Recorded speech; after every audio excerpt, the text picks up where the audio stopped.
the kingdom can't turn around. We're lighting up the night, shaking up the ground. Excuses and flames, yeah, we're breaking free. We'll be fire, this is our legacy.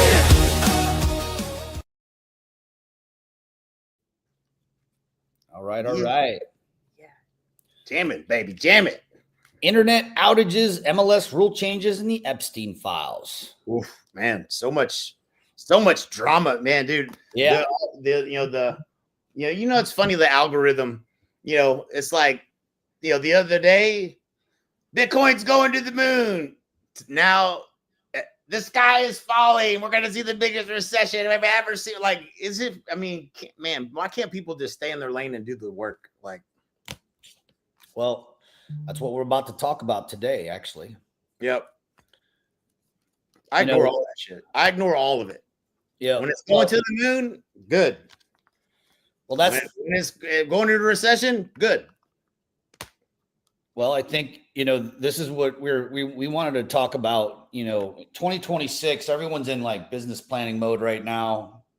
I feel like I'm always in business planning mode. Like, I think I feel like I'm planning. I never come out of it. And, but especially we hit the gas when we're coming into a new year. Agents are trying to figure out, all right, what's going to be different this year? Maybe they had a good year. Maybe it wasn't the year that they thought, but in 2026, we have hope. And we're coming out of the gates with that hope, right? We know hope ain't a strategy, but it is a key ingredient in the recipe. And so, we're living, I was just watching this video, Jay. Yeah. And I think everyone should watch this. It's called The Power of Vulnerability by Bryn Brown. Have you seen that TED Talk, dude? Bryn Brown, yes. Yeah, dude. So powerful. There's over 23 million views on that TED Talk. I think it's one of the most viewed TED Talks of everything. And I couldn't believe that I hadn't seen it yet. And she said something in there, dude. And I wrote this down because it's so applicable to, I think, this podcast that you and I are meeting and chatting about, because she said in there that we are the most in debt, obese, medicated, addicted adult cohort in U.S. history. And when you think about people wanting to plan their next year, it boils down to just a couple things. And one of the biggest things is discipline and standards. So the question is, are you worthy enough to go to a next level of standard? And when you think about your leadership and where you're at in your journey of leadership, where are your standards? Because everybody's watching. Everybody's watching you as a leader, and then they're catching it. Ed Milet talked about this, that it's caught, not taught. Mm-hmm. Your kids are watching you and they're catching, whether it's a good whether your standards are high, medium, or low, they're catching it all. The people that you lead, if you're a team leader, you're a broker owner, you're a leader of a large organization, they're catching everything. And so it boiled down to a look in the mirror. Where are you at in your journey? Are your standards, do they need to go up? And if they're not at that level of where they need to be, then why aren't they? What do people struggle with? And what she says in there, which I think is so true, is the vulnerability of accepting that you are worthy of a higher standard. Some people they don't believe enough in themselves, and I think that going into 2026, you got to have that ingredient. You got to believe, and then you just have to start doing the damn work, the discipline, saying no. I'm having a whole group of my leaders over to my house here in Cleveland tonight, and we're going to talk about 2026, and we're going to talk about where their standards are at compared to what they have to be if they're going to grow their business and grow their organization and hit their financial goals to do what they want to do. And I think when it comes to, just since we're talking about vulnerability, for me, Jay, over the last 7-8 years that we've been on this rocket ship, we've been very fortunate. And with that fortune comes sometimes a bit of hubris, sometimes a bit of it's saying no to things. That's the discipline. Saying no. We could literally do whatever we want. You know, when you hit a certain point, you can do whatever you want. No one's telling us no. We have to grow that discipline to be able to tell us no. You know, I stopped drinking 115 days ago, whatever it is. Good job. I don't miss it. I know, you know, we have to make the moves that are going to raise our standards. Every single day we look in the mirror. Does our calendar, is that where it needs to be to hit the standard we're at? Because everybody's watching. So anyway, I'm excited about this topic and this, man, this chat. Yeah, dude. Me too. I think I'm on day 78, by the way. 78. Congratulations, man. Yep. And yeah, you know, there's been times that I've stopped, you know what I'm saying? And like, you know, but if you give it enough time, you know, there's kind of a realization. You're like, yeah, I was leaving about 25% of my operational efficiency on the table for that drink. Is it really worth it, man?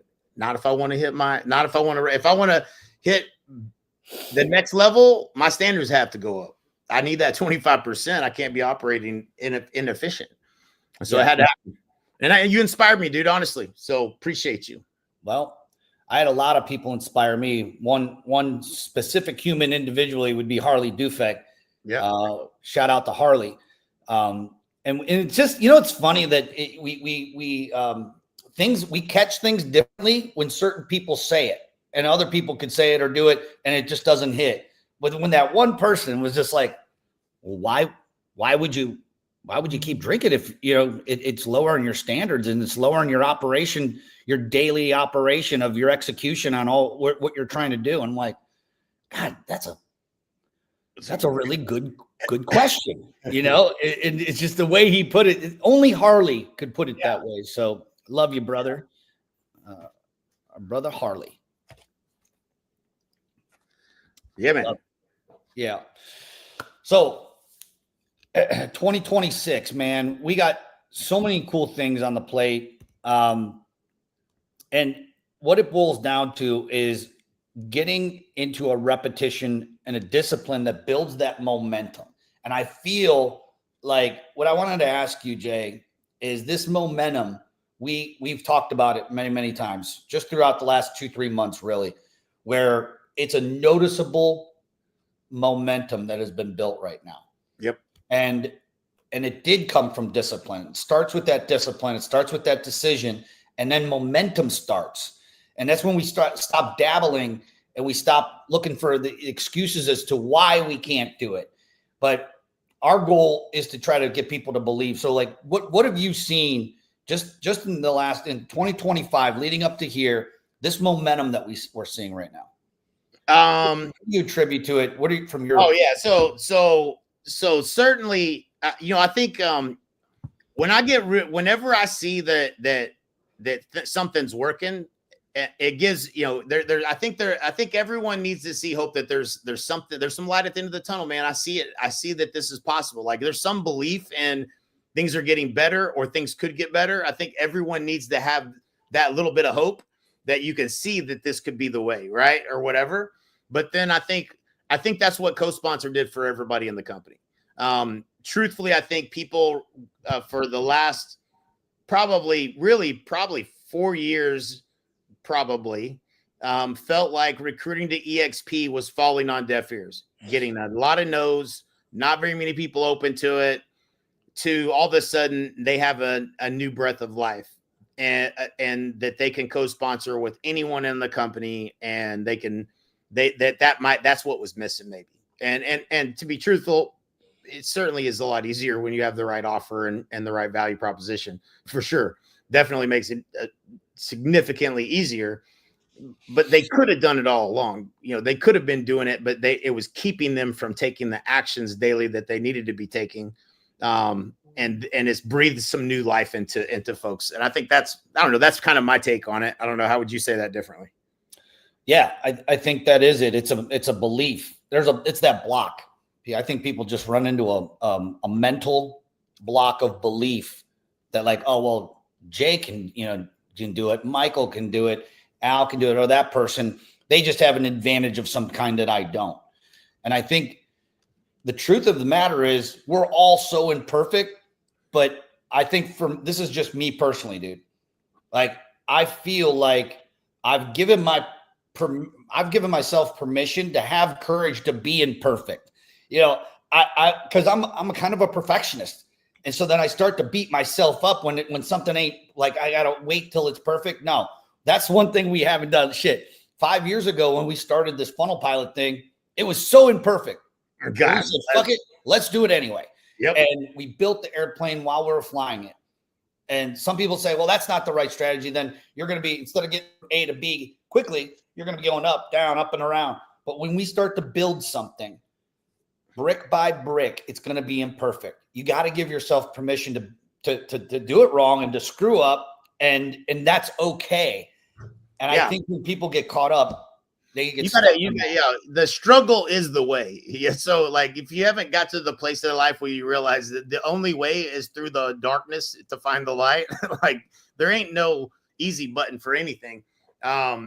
You got to go through the struggle to get to it. And a lot of my own self-talk for the last 3 or 4 years was like, man, I don't want to do that because I don't want to have that many employees. I don't want to have to get on meetings every day and manage and lead people.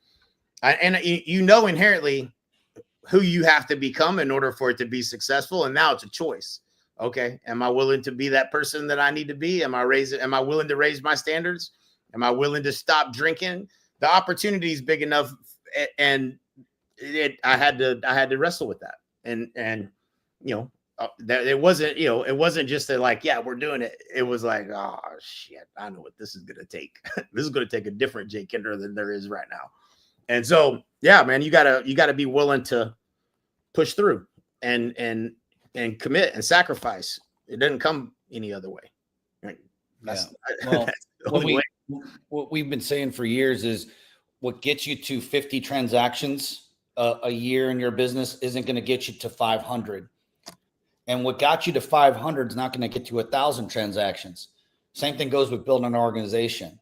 What gets you to 50 is not going to get you to 500 agents. So what is it? That part of that's all fun to say. It kind of rolls off the tongue as a fun little talking point is what gets you here ain't going to get you there. Well, then, but you know what's left out? What is it? What is it? It's your standard. It's your belief in your standard. And are you okay being wrong? There was that funny meme. I don't know if I sent it to you, but it was hilarious. It's this guy. He's starting to go around doing these viral videos, these shorts about people who hate being wrong.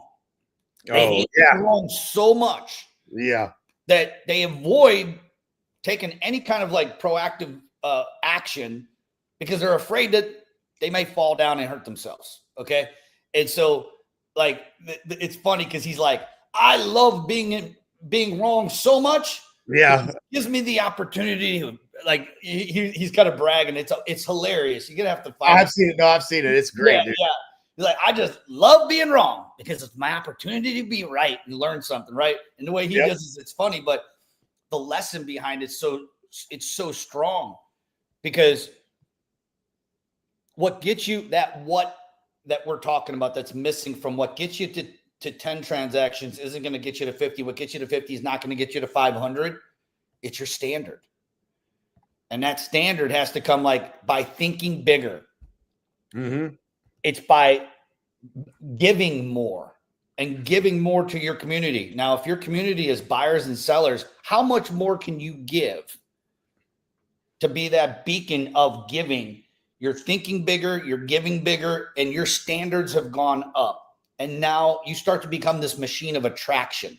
And I think that's kind of the track that we've hit here. This train track that we've hit of attraction has come from not just thinking bigger, but removing the barriers of like, okay, I don't care.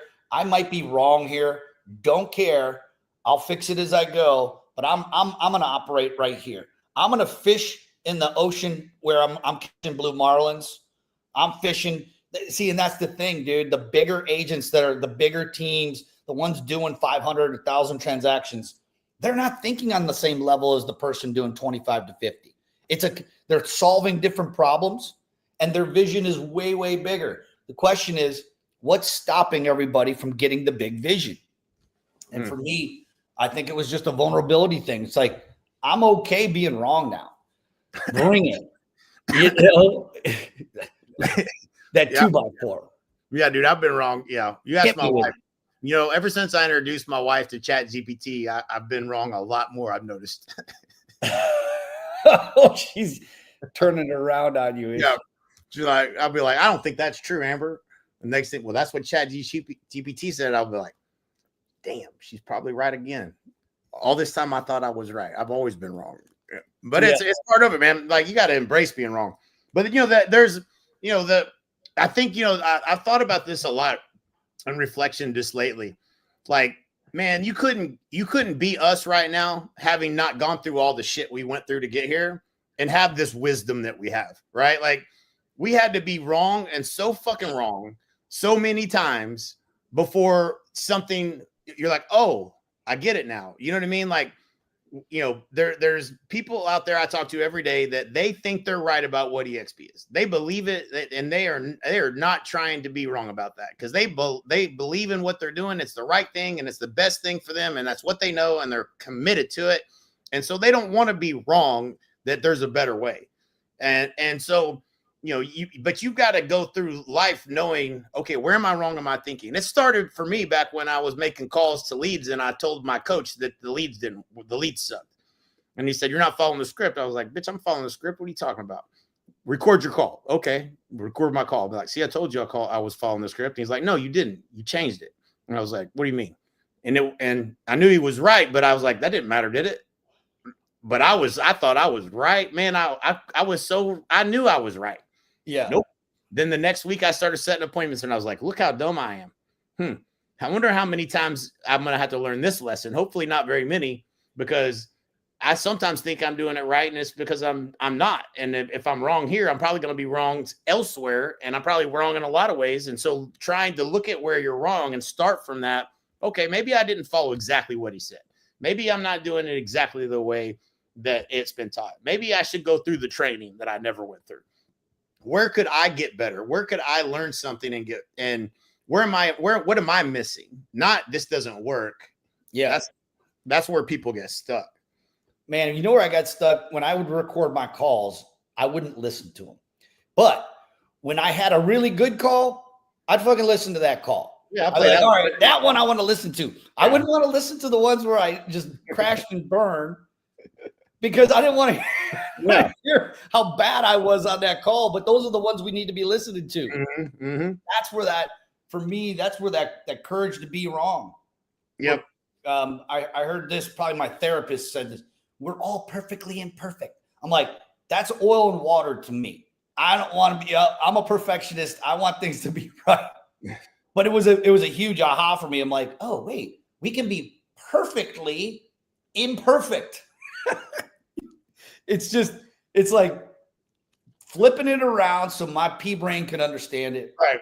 And it was, but for me, it was everything. It was like, okay, I'm going to give myself permission here to screw this thing up, because I know I can fix it. I'm a fixer. We like fixing shit. So I'll fix it.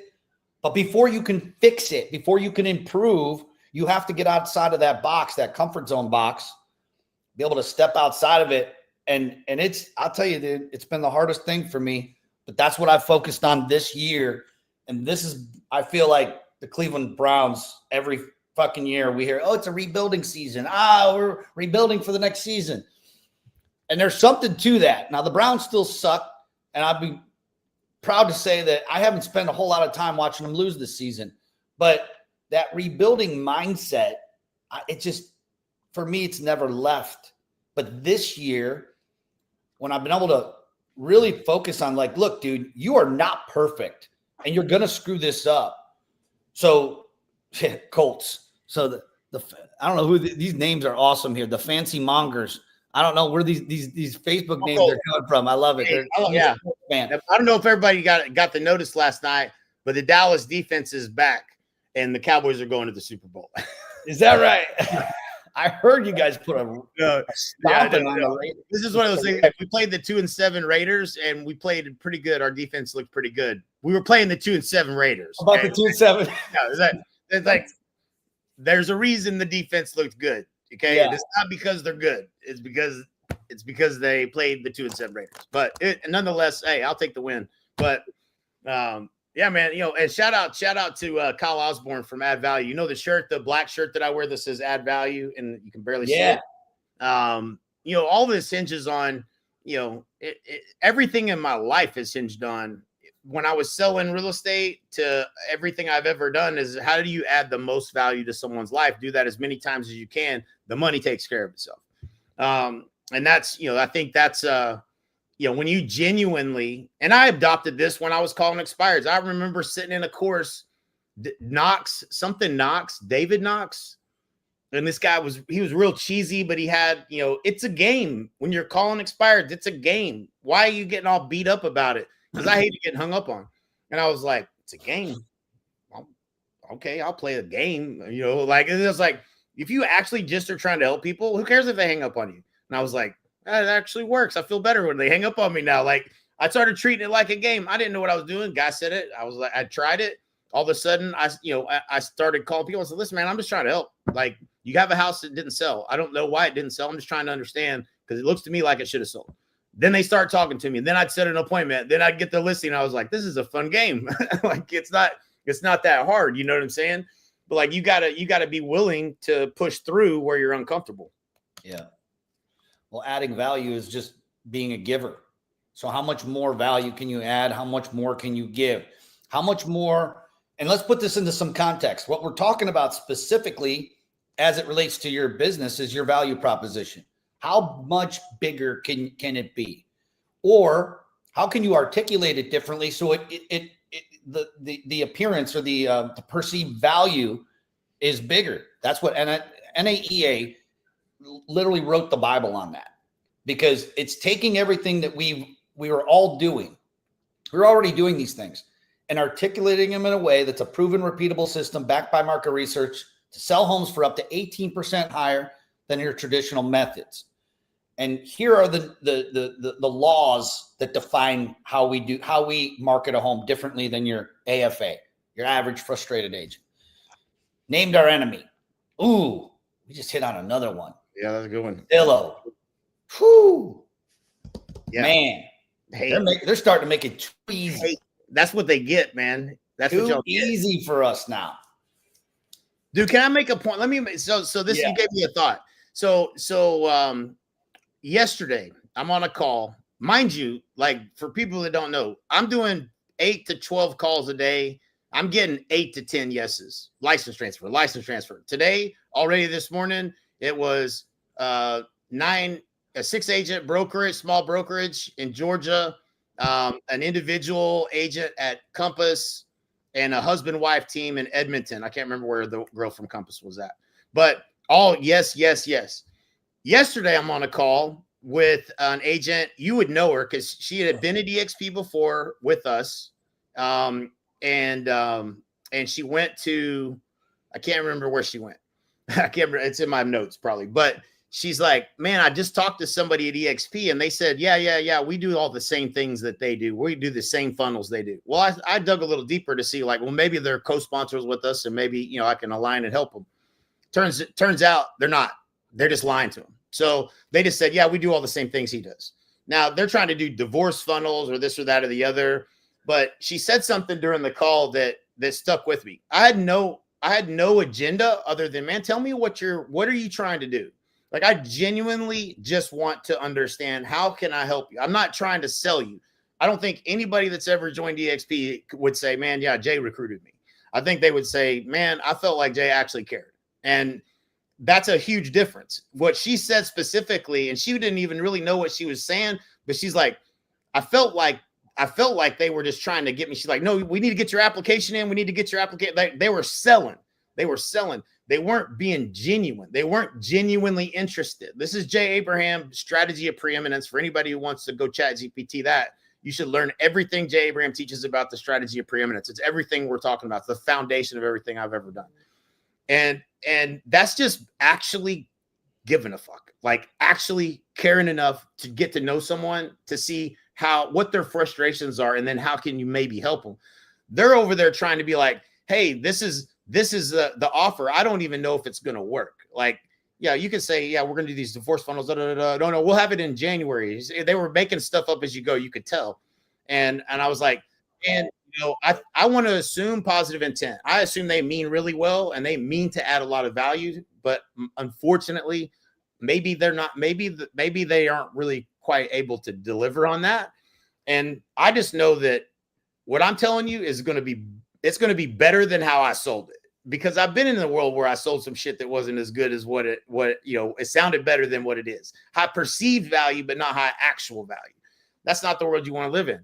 You want to live in the world where people feel like you actually care and you're actually trying to help them. It was a huge distinction that I picked up from her. I was like, man, there really are a lot of people out there that are out there like, I set a number, I'm going to hit that number, but they're missing that element of empathy and actually caring about people. That is what the glue is to getting somebody to ever do anything. And so anyway, I don't know if that was meaningful. Yeah, dude, it's commission breath. You're talking about. Yeah, exactly what it was. It's what we talked about. And you just made me think of something. If anybody listening to this wants to know what the secret, Jay Kinder's secret weapon, the weapon that I don't even know if you know. I think you were just basically laying out and touching on a strategy of preeminence, but people that don't know what that means, and this goes along with it, it's not actually the strategy of preeminence, but it is the one word, dude, that your silver bullet is vulnerability. I've listened to thousands of calls with you. We've done thousands of calls together. I've listened to them from just listening to you. The number one thing you do better than anyone else, and I don't know, like I said, I'm not sure you noticed this or not, but it is vulnerability. It is not coming at me. Dude, it is. It's not coming at somebody telling them what they should do or, selling them. Telling and selling don't work. Right. It's like, man, this is when I got my real estate license, this is how I felt. And I screwed this up and I screwed that up. And man, I tried running my own ads at one point. I dug in, I bought the course. I went to this, awesome conference in San Diego, and I learned all these amazing things. And I got back and man, I still screwed it up. That vulnerability piece right there is in every dang call I've seen you on. And this works. I don't care, and it's not one of these things like it's a tactic. I guess it is a tactic, but it can't come across as a tactic. No, it's got to be truth. It's got to be genuine vulnerability, genuine desire to add value. And the only way you can do that is A, give yourself some permission to be imperfect, and B, raise your standards up. And that, I just think that's there it is. I just let it out of the bag. The $20 million tool for anybody who's listening, who has a desire to grow their business and go to a level that they don't even think they get to. Start learning how to be good at fucking up and being okay with it. And moving forward and fixing it, and let everyone see. That's where the courage piece comes in. That's where I've always. That's tough. Yeah. You don't like it when something doesn't work. You don't want to. That's not. Man, I don't like sharing that public. Like for 07 and 08, right? So we started Kinder Reese coaching during the worst financial crisis I've ever been through in my life. So I'm out here teaching. Talk about incongruent. I'm out here teaching you what you should be doing when the house is falling apart. You know what I'm saying? And I couldn't talk about it. And I couldn't talk about it it was too fresh. It was too fresh. I was going through it. And so I know how to build it. Now, I can't tell you what to do if another 07, 08 comes, because that shit's real hard and you're not going to like it. But I can tell you, this is how you build it. And so, I can tell you how fast it can come back down too. But we'll save that story for another day, because I'm not ready to get into it. But once I did share it, which I did, I shared. You weren't there. I don't know if Reese was there. I can't remember who all was there. There's people that are probably listening to this that were at the time, the very first time I ever shared it. And it was probably 2009 or 10, maybe. And I was at a rate conference with everybody in the room that was all look good with their awards and their medals, and and their credit cards are all tapped out, and they're out by on the surface, man, they're all winning. They're running ads in their market. They're killing it. But deep down, I knew what their businesses really looked like. And I shared the struggles, the challenges, where I went wrong, where I fucked up, where I was a poor leader, where poor leadership and poor management. Like, I was like, these were the things, the lessons that came out of that, but I wasn't ready to share it. Like, I'm just backing up what you're saying. Like, it takes courage to face it. And first of all, you got to be like, when they're going through it, you got to be willing to go, all right, what could I have done differently? Because the truth is, you probably could have done something different in any situation, no matter what it is. If something went wrong and you ask that question, what could I have done differently? There's going to be real quick, your brain is going to give you something that you probably could have done differently. It's never fucking someone else that did it to you. It's always something that you could have done differently had you known better, or had you had higher standards, or whatever the case might be. And so, like, you know, when all that shit went down, and, you know, kitchens, this is what happened. You know the story. My right-hand man, I mean, I'm pouring money into Kinder Reese. I'm bleeding out my ass in the real estate business. All my flips are caught. I'm caught at the high end of the market while the market's dropping. I had to turn them all into rentals. I'm writing checks to my rentals, maxed out every credit card. I'm not cutting deep enough, fast enough. And I'm not in production. I'm out of production, and I'm trying to work on the coaching business. Then I find out and I'm building new houses with Rusty Green. All of this stuff is happening. And Kitchens, Rusty, my top 3 agents, and one of my listing coordinators decide to leave and go start their own company in the middle of all of that. And I found out about it, and I fired them on the spot. And bitter as fuck, let me tell you. But the truth was, from a leadership standpoint, I didn't paint the vision for their lives that would have kept them in the pocket, that this is where you want to be. This is the ride you want to be on. And I was doing that with the intention of it, but I wasn't communicating it. And in that moment, they saw me being gone to Dallas as me abandoning them. And that was no longer what my focus was, when everything I was doing was the most important part of me being able to get to the coaching side, was my evidence of what we're doing is working.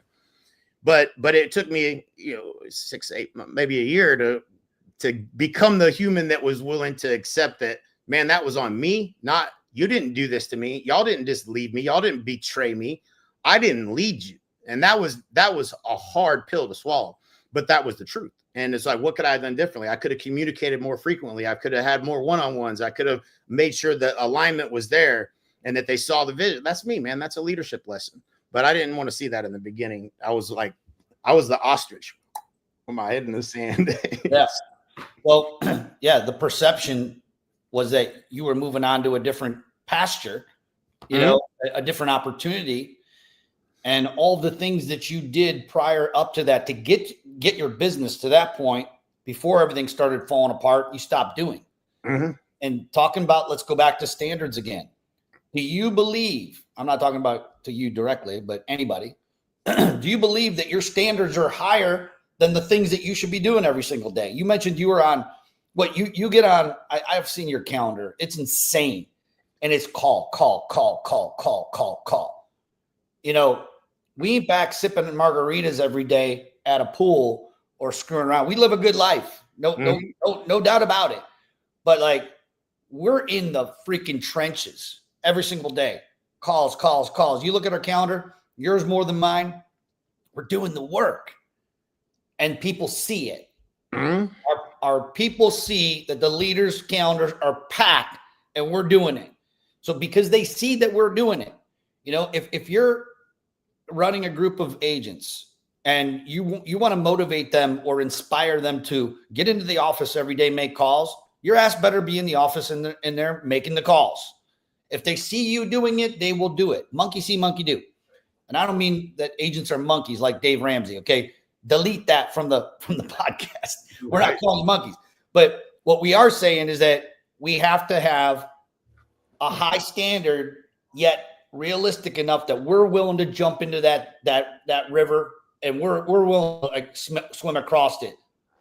I'm going first.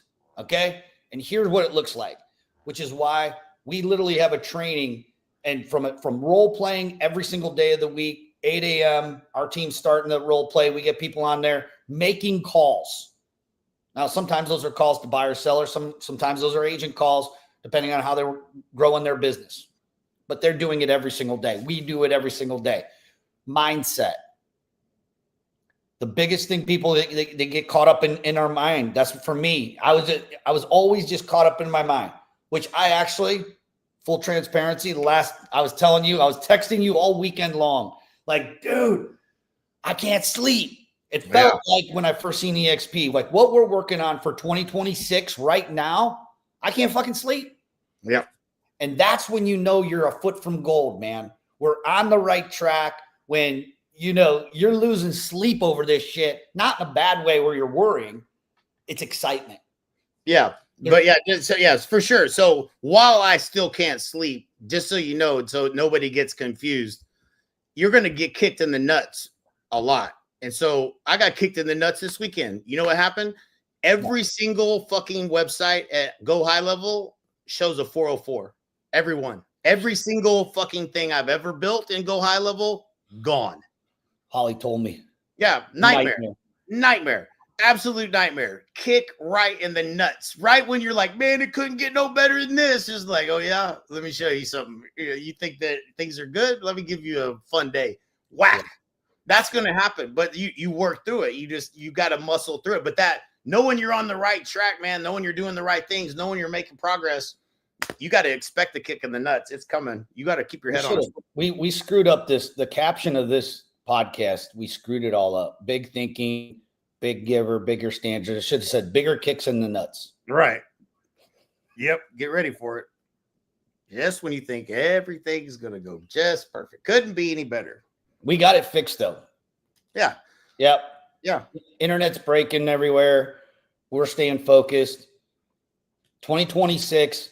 The reason I can't sleep, dude, with what we got going on here.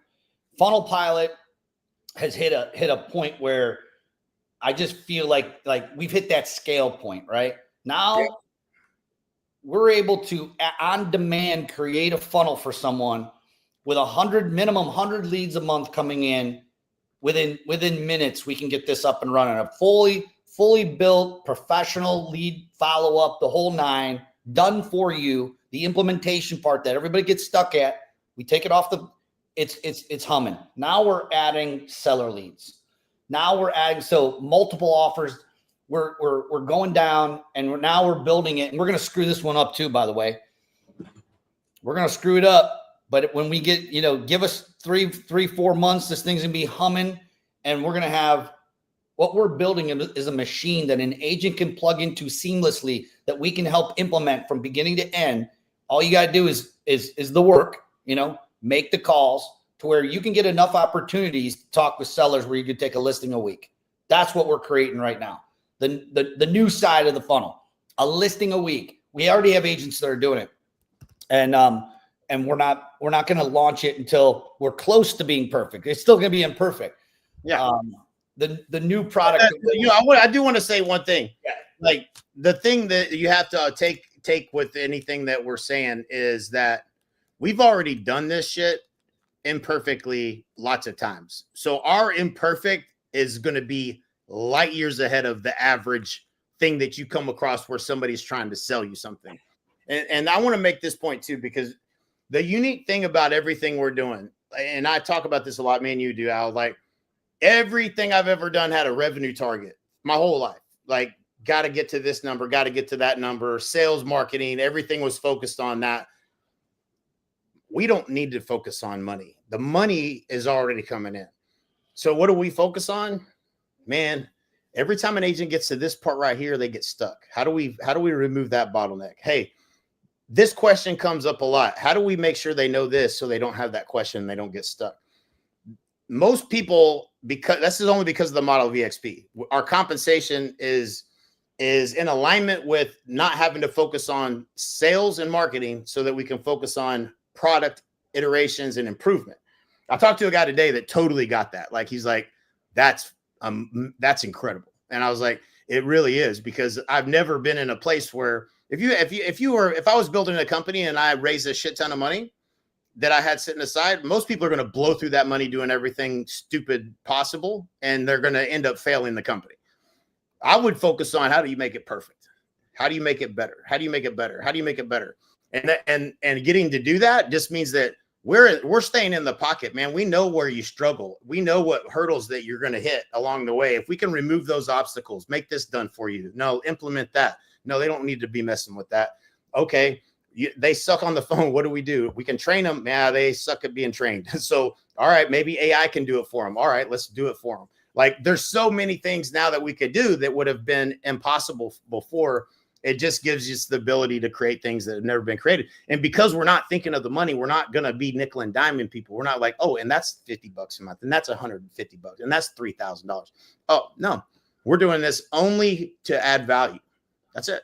And that's it. Fundamentally, if you want to compete with that, you have to have a business model that pays you an extraordinary amount of money on the back end, and it's got to come from somewhere that's not the agent. So figure out how you compete with that, because I don't know how you would ever do it, right? Or don't figure out how you can compete with it. Just figure out how you can partner with us. Right, come play with us. I mean, fastest way to A to B, duplication. Duplicate what works. And I think that's the one part we left out of this whole thing, is that every single thing we work on, it's duplicatable. Anybody can do it that has a high enough standard and it's willing to work and put the work in. There won't be any excuses other than if you're looking for one, just walk your ass into the bathroom and look in the mirror. That's the only thing you're going to have to point at. You know, what we're doing isn't theory. It's not out of some textbook. Now, we've read a lot of textbooks. I got a whole garage full of them. Yep. But we're going to fast track that. It's like the Cliff's Notes on getting from A to B. But you got to show up.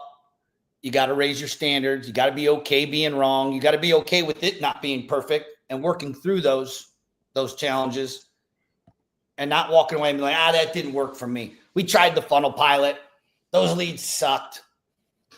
I got evidence, and that evidence is millions of dollars in commissions that we've created, tens of millions of dollars in commissions that our agents are cashing checks. They're cashing checks.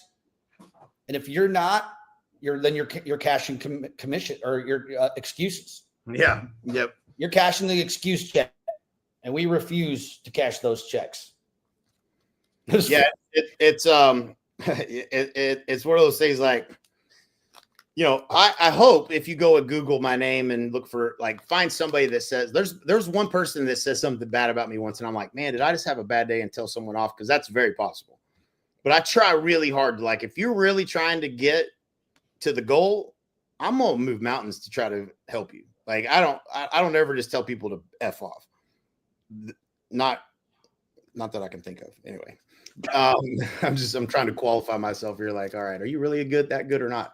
But certain things do trigger me. But that like, if you're not getting to success, I just understand it's something you're missing. Anything you want in your life that you don't have yet is something you haven't learned yet, and that's all it boils down to. And be okay with that. That's like, all right, where am I wrong? If you adopt that as your mental model moving forward, you will get to your goals much faster. All right, my man. Well, this was a fiery one. We're on again. We're on that. We didn't even get to the Epstein Files. Yeah. Nothing in them. Nothing valuable. Hey, nothing. Just a full disclosure, we had zero planning on talking about the Epstein Files. That was literally a hook to get you to watch. I don't even know what's in them or on them. I have no clue. To it. Yeah, doesn't serve you or me. Yeah. So hit up jkinder.com, albiestasic.com. Come partner with us. Jump on this ride, because the roller coaster is heading up the track right now. It's gaining speed. We're having a blast, and the momentum going into 2026 is it's unstoppable. Unstoppable. Hit the wave, grab your surfboard, and catch one with us. And we're gonna have 2026 is gonna be a fun one, man. Yeah, baby. You Get it. All right, brother. You at the top. From the top.